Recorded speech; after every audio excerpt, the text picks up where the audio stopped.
Well, before we get to our first discussion today, let's take a look at the inflation trend now from the month of August till December 2024. From August 2024, inflation rate was 32.15%, down 1.23% for the month of August. That's down from July. We had 33.4% in July. That was the first month there was a bit of decline in inflation rate in Nigeria for the year 2024. Moving forward, after the month of August, September inflation rate went up. And this is due to petrol price increases. If you remember, that deregulation took full effect at that month. And that was when government implemented the deregulation process, NNPCL, deregulation, the subsidy payment was stopped by government. And fuel was sold at a deregulated price, where marketers now had to source for products, get products, and of course, sell to Nigerians at a deregulated rate. Food inflation for the month of September stood at 37.77% year on year.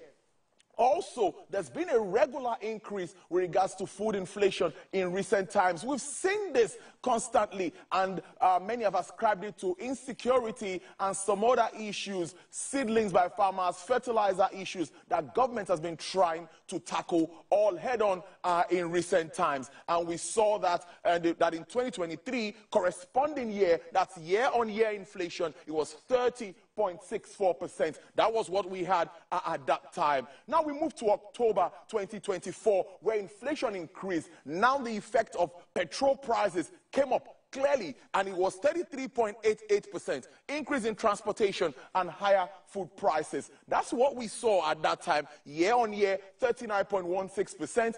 Food inflation, again, it went up. That was what we saw for the month of October 2024. Moving forward to November 2024, we had 34.60%. That was the figure we had. And for October, comparing the food inflation for that month, it went up about 2.94%. That is significant, looking at the figure of food inflation for the year 2024, November, particularly for the month of November 2024.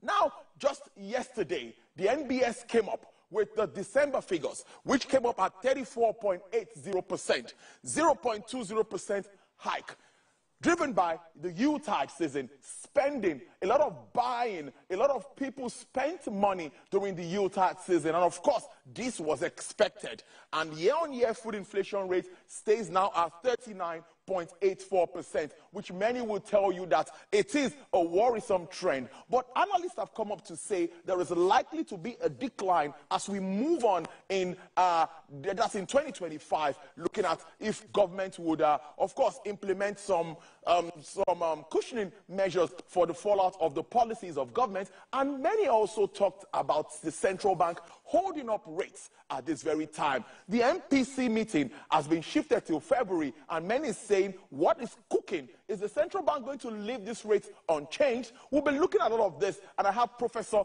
Godwin Oyedokun, who is a professor of accounting and financial development at Leeds University in Ibadan, Oyo State. Prof, it's good to see you and to have this conversation with you. How are you today? Good to see you too. In the midst of this inflationary trend that we have in Nigeria, you are also looking good despite the inflation. How are you doing? Well, fine, thank you. Well, what do we do? Let's start with the December figures. I know you've seen that figure for December, and what would you say? 34.8%. What do you make of this figure? Let me get your overview of Nigeria's inflation trend from 2024 till now. Let's say from August, just like I just analyzed. Yes, Tolu, thank you for inviting me once again. And I want to say good afternoon to our listeners and viewers. Well, to a layman, this issue of inflation you are talking about, they just understand that there's something called inflation. And how will that impact them? What is its nature? And again, what should government do? In this discussion, I should be able to quickly touch on that. But permit me to start by saying that when we have a kind of sustained increase in the general price level, especially for goods and services, within an economic of nature, Nigeria, then we can say we have inflation. And we also need to learn and know that it means that the purchasing power of a given currency will continue to decrease over time to the extent of the figure that you just reel out to us. This purchasing power is what concerns my mom and my dad and people on the street. How are they able to cope within this? So the figure you just gave us now is see the most ridiculous one within the last 30 years, as you have said. And I don't understand our nature in Nigeria to the extent that when things go up, it's difficult for it to come down again. You will recall when President Tinubu presented his appropriation last December, he also emphatically stated that inflation will go down to a kind of 15%. But if you look at what we just have now, you will see that about how many percentage do we have on what we have in that of November. That's about 12% higher. And this will definitely affect the development, and development can only come when we have sustained growth. Basically, we really do not need to tell people in the corridor of power what causes inflation. Of course, if you look at 5 points that I may want to quickly put out, you will see that one of it is really driving what is going on now. The aspect of demand pull inflation, which may generally occur when the aggregate demand is outperform the available goods and services. That may not be the problem we have now. But follow me with this. The other one is cost push inflation, where the cost of production of businesses increases, and then it will increase the prices of that particular product. And we say this is the problem we have in Nigeria. But when you look at the other variable, just like we can call it money supply growth, that is when you have excessive increase in the money supply. We also know that it can cause inflation, but is that the problem we have in Nigeria, money supply? You were trying to buttress it by saying because of December festive period and the fact that people actually went out to buy much. But can you for certain say that even Nigerians were able to buy things during this December that we just passed, except for those that are in the high income earning bracket? So another point that we can also talk about is supply shock. That is when you have a kind of unexpected event like a natural disaster, war, which is not our case. Though we can also relate the increase in inflationary rates over time to COVID. We are getting out of it and is there. But the last point I also want to quickly explain is expectation. When people have expectation that prices of goods and services will increase, they now want to quickly get it. But far from it. So we can now go back to in other indices in the economy.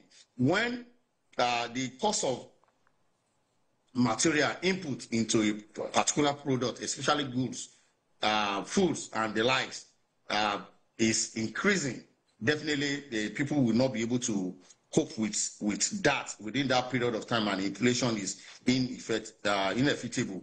But this period, what will happen is that citizens will have what we call reduced purchasing power. They will not be able to afford all this, and it's a problem that government needs to be serious about. You also mentioned the other time that we don't know what will happen when the CBN will hold its MPR meeting. The issue is that they've been using the same tools, the same strategy over time, and it has not shown any positive way. Must we continue in that particular direction that they've been using? Because the erosion of savings is there, and inflation will continue to devalue the savings that people can make. And if there's not good saving, investment will be impaired. If the investment is not there, the issue of increase in interest rates that CBN normally use as a tool to combine inflation, we continue to increase the borrowing cost for businesses. And at the end of the day, when the borrowing cost is increased, they will definitely appropriate it on the cost of goods and services that they want to produce. And at the end of the day, the price will still go on. So I think they should be able to look into this, because economic uncertainty will continue to be there, and the high inflation can also create this uncertainty, and it will continue to discourage investment, and economic growth will not continue. Tolu, I'd like to close this part of my discussion with social unrest. When people are no longer able to enjoy social amenity, infrastructure is not there, the little money they have will no longer be able to afford them to get basic need. It is, God forbid, calling for social unrest. Thank you. Well, why we won't be calling for that, because we know government will definitely be looking at ways to address this. Let's talk about food inflation now, Prof. You're in Ibadan, or your state, and you know what farmers have been talking about. And many say that, I've spoken to a series of analysts, and they've agreed with me that, yes, a lot is being done. At least it's better than what it used to be, and all of that. What more do you think now, practically, that government can do to help reduce food inflation? You understand that saying that once hunger is taken out of any man's challenge, then the rest could be sorted. So if everyone gets food to eat, so practically, what do you think can be done to arrest food security? Good. Like I told you some 2-3 years ago, that government know what to do. It's just that it's difficult for them at the corridor of power to do certain things because of the information at their disposal that we don't have privilege to. I want to believe that if another set of people get there, they may definitely want to still fall into this trap. However, you cannot have food in its sufficiency if insecurity continues in Nigeria.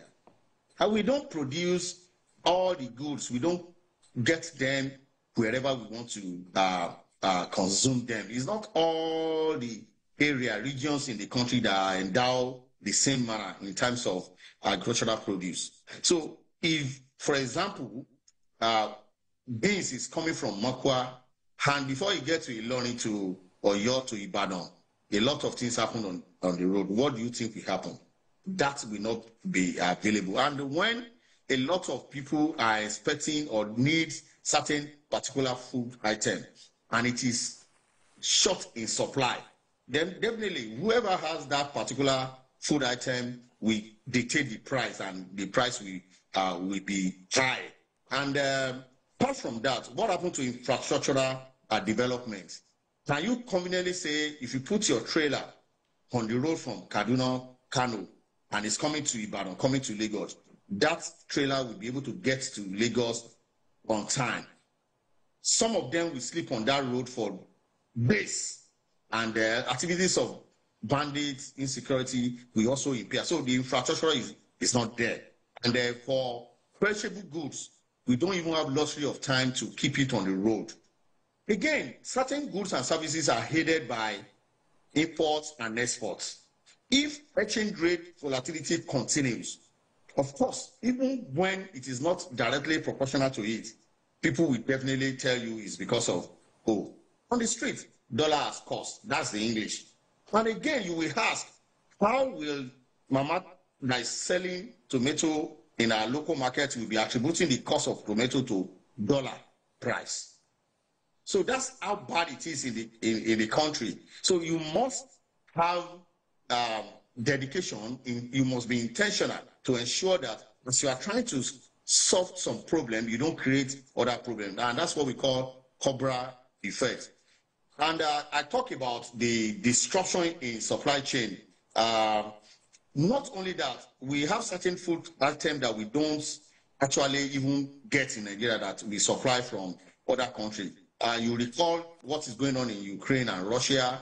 Certain wheat and the likes may not get to us as we want it, and this may further exacerbate inflationary pressure. Again, and on the last note on this point that you asked me, I'll fall back to the issue of monetary policy.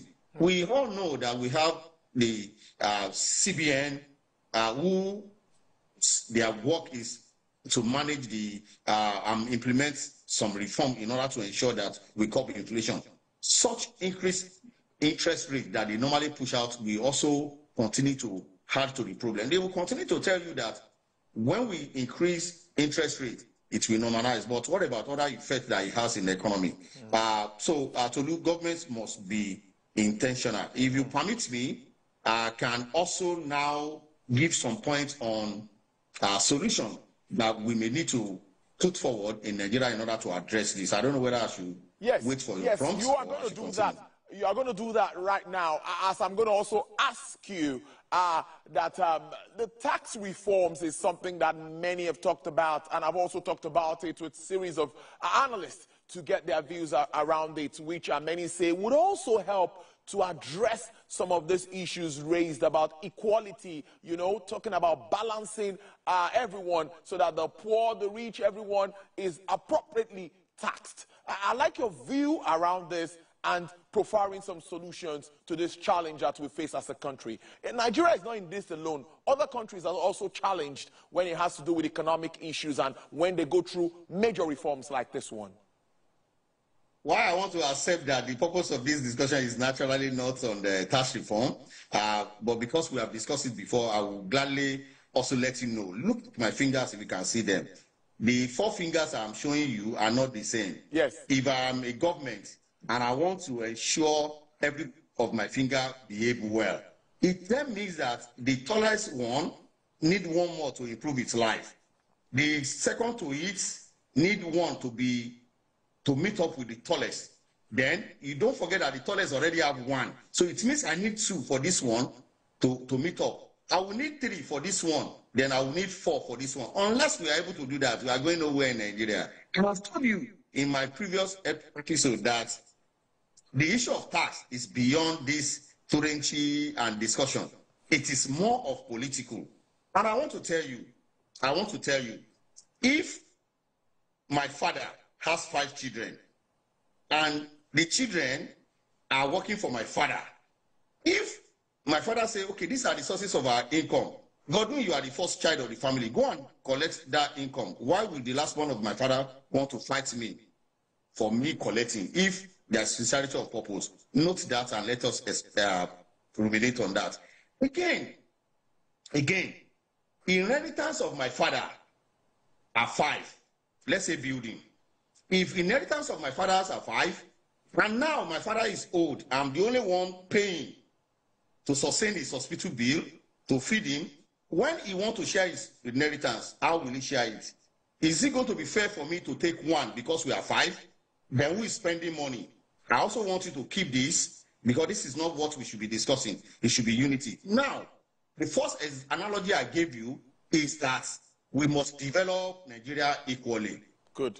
Now, if certain places refuse to do what they need to do, then can we also allow those that produces more to also benefit more, instead of us fighting and say we don't want to belong to this father again? Which one is better? Now, let me come back to analogy of tax reform. I've read the bill, and every day it's beginning to become new to me, and certain provisions are coming out. Okay? So because of this, certain claims were saying it will not help low-income earner. I want to say no. It will help low-income earner. Certain claims want to say it will not promote small business. The answer is no. It will promote small business, because the likes of our traders on the street will no longer have any issue with issue of payment of taxes. However, go to personal income tax aspects. What Labour is saying is that, good, you say you are reducing the rate, but how many of these workers are in level 1 and 2 and 3 that will enjoy this lower rate? All of them have moved beyond that. So my advice for Labour is to go back to the drawing board and tinker with the rate of personal income tax that is being suggested. As for corporate income taxes, I think it's fair enough. Before, it was 25 million zero tax. Now, it's being pushed to 50 million. I think certain percentage will still enter into that particular net. But where we have 25%, maybe it can be tinkered with. Don't forget that the mind of National Tax Policy 2017 is to move us from direct taxes to indirect taxes. And this was experimented where the rate of VAT was jacked up from 5% to 7.5. Yes. Okay? So now, if you now look at it, now we now say this issue of 25% for a second level of personal company income tax could be reduced, but it has to be negotiated. I don't believe in horse carrying placard and destroy property just because you don't want this tax bill to pay. Now, let me warn us. For as many days that we spend without passing this bill, that would be equal to the number of days, months, year that we continue to pay and use the old tax rate that we have, which is not also still better. So that is my angle on that. Beautiful. But, your suggestions now for government. Okay, so my suggestion for government on this issue of the inflation is that let us improve food security. I don't know how that English will sink, but when you enhance agricultural productivity, you have better story to tell. What about monetary policy? We should be sincere. I like a situation whereby my colleagues, my senior ones at the helms of these affairs of monetary policy, will tell us how the voting pattern look like. How many people voted for increase? How many people voted for to maintain the same or to reduce? And let us see their name so that we know who is doing what. Because I don't want to believe in all this universal, it was voted that we should increase. What about fiscal discipline? You said I should manage my own resources the way it is. But the resources that we entrusted in government, they are not managing it sufficiently, efficiently. They go about even showing us that we don't know what to do. They go about showing us that we are not intelligent. That's why we are poor. And they go into everywhere with fanfare and needs agbada and co. They need to watch it. The issue of exchange rate stability, Tolu, is very, very important. And I think the measure to stabilize the exchange rate should be there. I don't have solution for them on this. They have tested all, but they should let us be sincere about it, because there will always be some loopholes where this is leaking and we are not getting results for what we want to get results on. And the other time I talk about the issue of supply chain bottlenecks, they should let us free this. And finally, Tolu, because I know you are pressing for time, let us promote diversification. And by diversification, I mean we should diversify economic away from over-reliance on oil and promote other sector. And because you are diversifying from oil, you should not overburden the issue of taxes. You should not tax poor, because when you tax poor, you are taxing them to poverty, you are taxing them to debt. Thank you, Tolu. Professor Godwin Oyedokun, I must thank you so much, Professor of Accounting, Financial Development Lead, University, Ibadan, or your state. It's always nice having this chat with you. Do enjoy the rest of your day. Thank you. Thank you so much. Thank you. And thank you, viewer, for listening to me.